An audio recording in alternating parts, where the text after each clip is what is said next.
Hey, it's AP, and today we're lighting the 1/72nd scale Y-Wing from Bandai. Check it out.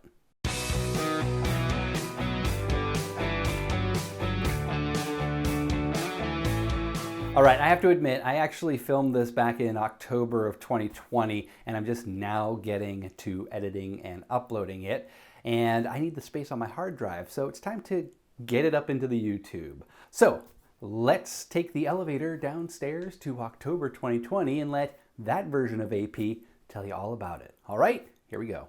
Ding!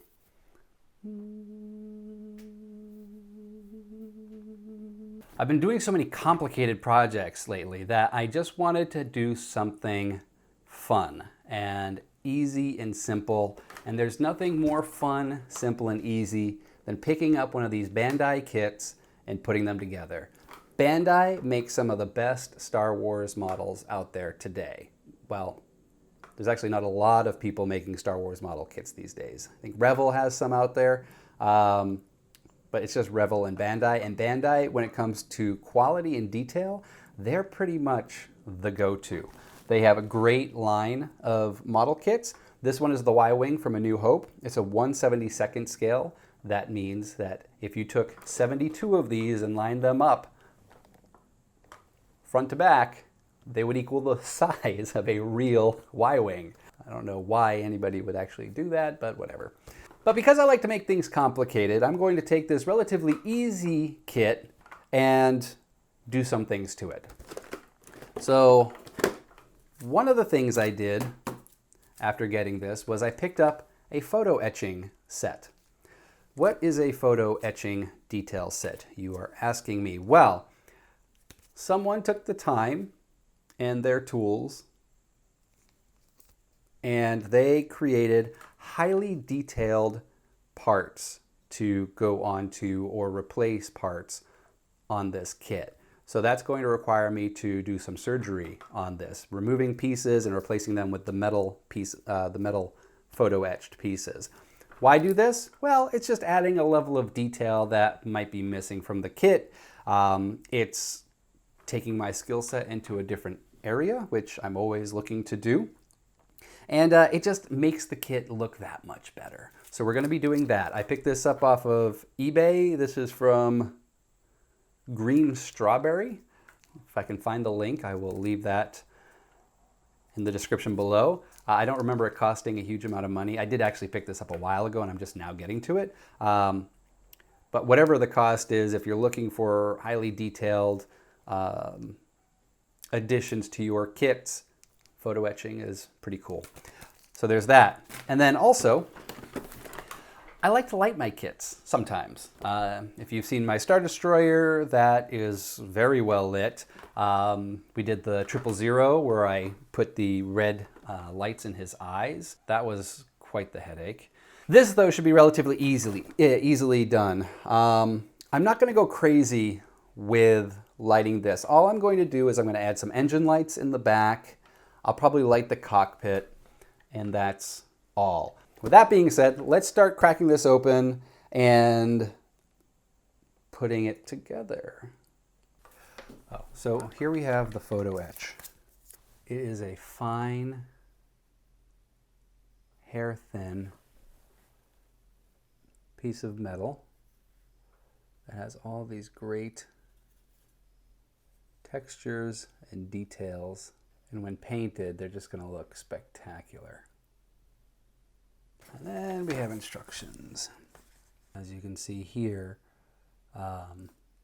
inside the cockpit, these pieces of the kit actually get removed and we swap in the photo etched pieces here. And it looks like that white piece of paper with the colors on it goes in the back, and then when we shine light on that, it'll diffuse it and makes it look really cool. There's the cockpit control.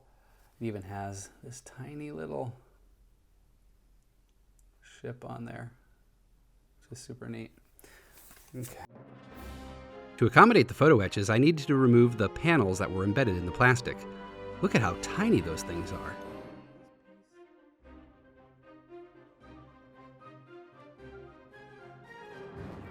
I drilled some holes over the area that I needed to cut out, almost like perforating paper. Next time, I think I'm just going to use a Dremel or something because the plastic is really hard. Once removed, I used some CA glue to attach them in place.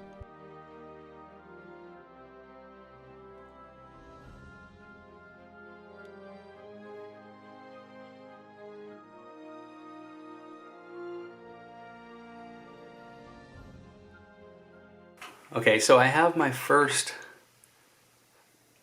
photo etching pieces in place in the cockpit.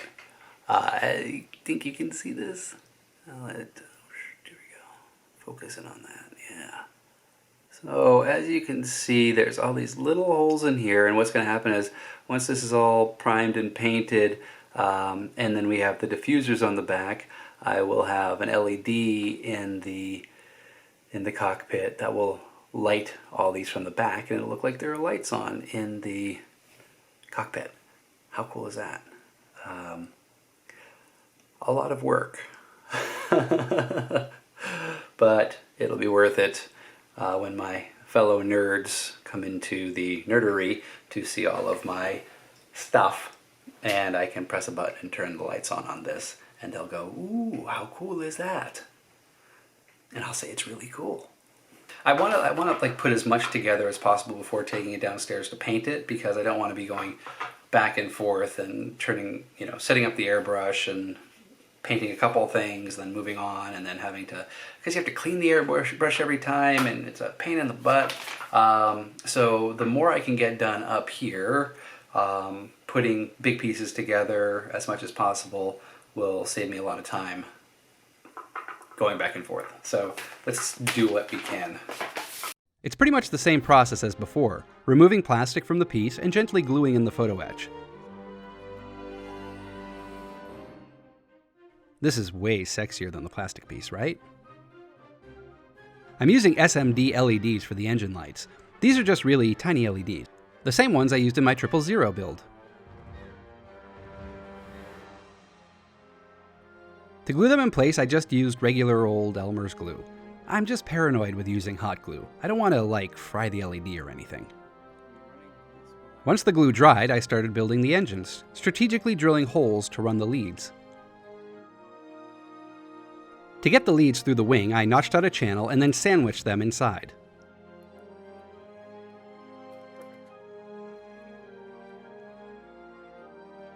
And it still works. Nice. Okay, ready to do some painting.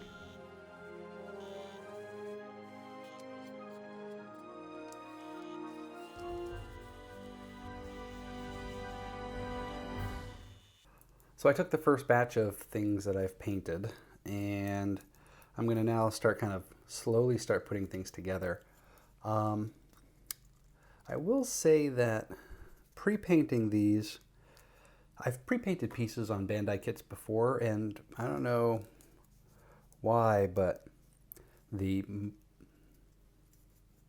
micron layer of paint that I added to this is making them very difficult to sit flush. So kind of dealing with that. But anyway, so now I need to figure out how to actually light these little, you can't even see that on camera, the little, the photo etch panels.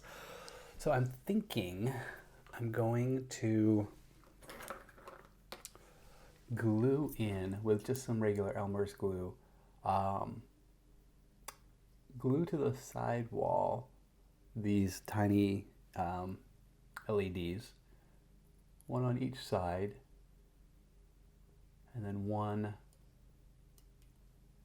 possibly through the end here. The jury's still out on the adventure I'm going to take on the center panel. Yeah, but I am going to glue in with Elmer's the LEDs here, and then those leads will just run through the back here, out in the back into the body. Yeah, that sounds about right? Yeah, so let's do that. Let's start gluing stuff. I glued the diffuser in place and then placed white SMDs on each side of the cockpit.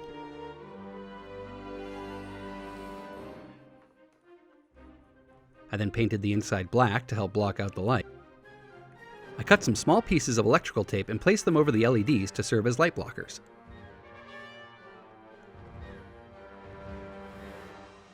I drilled out a channel down the center of the Y-wing and then ran the leads through. Finally, I connected the engine lights and the cockpit lights together, running the leads out through a hole in the bottom. Gang, we're in the home stretch now. I have the body all completed. I have on a temporary brass rod stand here to help me paint him. And so all that's left to do is I'm going to paint him with the flat, Tamiya flat white, and put the remaining pieces together, and then he'll be done. I'm going to paint this actually with, so this is a brass rod. It's a 4mm brass rod. I did paint it with Vallejo black primer, and it just scraped right off. So what I'm going to do is I'm going to prime it with self-etching primer first. What self-etching primer does is there's an acid inside the primer that eats into the metal, so it really locks onto the metal, preventing it from scraping off. So I'm going to put the etching metal or the etching primer on first, then I'm going to paint it black again, and the rod should be fine. And then I'm going to attach it to the very cool Death Star panel base that came with the kit. What I'll have to figure out though is how to run the wires below here and what to run them to. I have some button battery holders that have switches on them, so I might use that to power this and turn it on, similar to how I powered my 000 model. But we'll figure that out once I get this painted.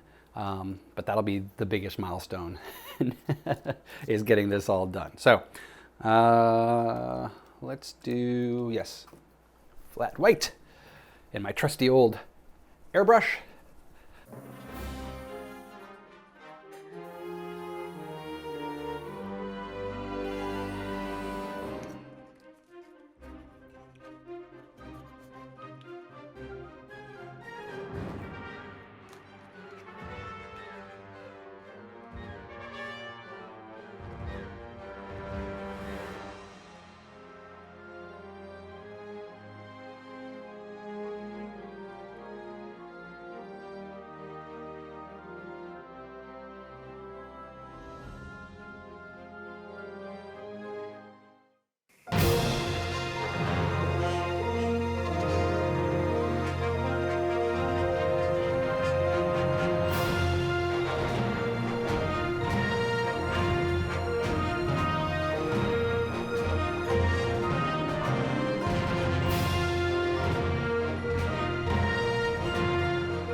All right, there it is in all its beautiful, detailed glory.